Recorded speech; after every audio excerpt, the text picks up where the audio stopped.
For today's video kay mag-Ilonggo voice over ta kay baw kadamo ka mga words ang Ilonggo ang kabudlay kita na i-translate sa Tagalog. Amo ni nga tion kag panahon kay baw kanami kita natani itulog pero gipukaw ko ni dada kay hambal niya subong ang arbis ni papa mo sang latoy. So sayang pa man nga pwede ta i-mini vlog kaya for the go biskan malamig ago. Bali naabutan gali namon diri si mama nga nagapang harvest ang latoy upod niya gali diri si papa. Bali ikaduha pa lang gali nila ning harvest ang ilang nga latoy. Bali tong una hindi pa man gid masyado damo pero ning subong nga ikaduha medyo damo na. Amo ni gidya ang ginahambal nga kung may gitanom ka syempre may ara kagid nga harveston kag lantawan nyo bala gabi retay bitay lang gid na ang kwarta. Pila man gawa ka bulan nga natingga ning garden pero subong amat-amat nga nagapamunga ang ilang nga mga tanom. Iling ko sa aga nga ni daw ara lang kami sa Baguio kay baw lang tawan nyo grabe gid na ang mga hamon. Si mama kag si papa way gid na kabatsyag kalamay kay alas 5 pa lang sang aga ara na sa dadder sa garden para mang-harvest. Pakita pa gani ko diri sang pretty kalabog-labog nga latoy abi ko tong isa lang nga nabalaan ko ang labog. Huy.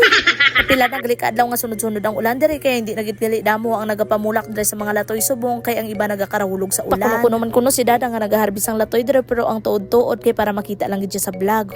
Kay piling ko man arita sa Baguio kaya ang panglantaw ko gali sa mga mani diri kay mga strawberry kag baw lantawan nyo bala ang mga hamog pertigid kanami. Dugangan man sa mga tanom nila mama kag papa nga kanami lang gid lang tawon kay baw amo ni nasanda katambok karon. Bali ang ginahimo ni mama kag ni papa mag-harvest ginabilin lang nanda sa tunga kay para hakuton lang nanda pagkatapos nanda harvest. Kay wala magali ginahimo si dada kaya hambal niya siya na lamang manghakot diri kag para didto na lamang niya ibutang sa gawas. Grabe nga gid kalipay ni mama kag ni papa kay amo ni nakadamo ang ilang nga harvest subong sang ilang nga latoy. Medyo nagbaba na gali ang kuha sang kilo sang latoy karon pero mali mama kag ni papa okay lang ang importante damo lamang ma-harvest kay para matingob man. May mga nauna na gali diri tumpok si papa kag diri lamang ni dada gibutang ang mga gihakot. Kag damo pagali sila idasan nga hararbison kay hambal ni dada mauna na kami diri kay gibilin lang namon ang mga bata nga tulog dito sa balay. Kag dugangan pagid gali nga wala pa kami katig-ang kag kaluto sang sudan sa balay pag uli ni mama wala pa sila kanon. Malipas forward pagkatapos gali nila mama mag-harvest ito sang latoy gihakot lang ni dada pa uli diri sa balay kay para nga pilian. Katapos gali nila magpili diri bali si papa na lang nag-deliver kag gisakay niya na lang sa iya nga motor. Pagkasunod gabi gali si ni birthday sang inablos ko kay hambal namon diri na lang kami makaon sa gawas. Kay wala kami harampangan dala kay ang mga bata ko nangita pa ka para hampangan.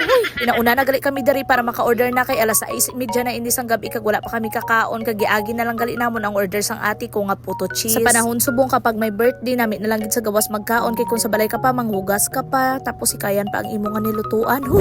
Pila man gawa kami ni vlog ko ang hindi niyo makita ang itsura ko kay ako ang naga-video pero subong ara ipakita ko na kay baw. Samtang gawlat gali kami diri sa amon nga mga upod baw ning duwa ko ka bata way gid nagapay mo. Wala pa man ang amon nga order kay hambal ko kay dada pa bay ianay apalagsada ka pa ka.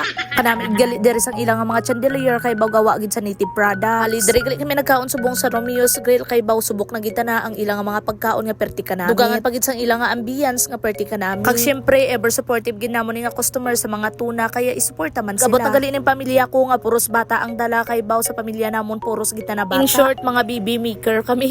Amo ni gali ang mga nauna nga order ko garlic chicken so tanghon gisado kag bali nagdugang na lang ang ati ko dira pag ali pagka-serve gali sang tanan nga order wala na patumpik-tumpik kay daw maulan kaya nagkauna kami kay para makauli na kami dayon. Kung wala na kapamana nagmadre gali ning ati ko kaya siya nangamuyo. Bali nagbitbit pagali kami dira sang Jollibee pero ang sulod kanon din kakita. Birthday to you.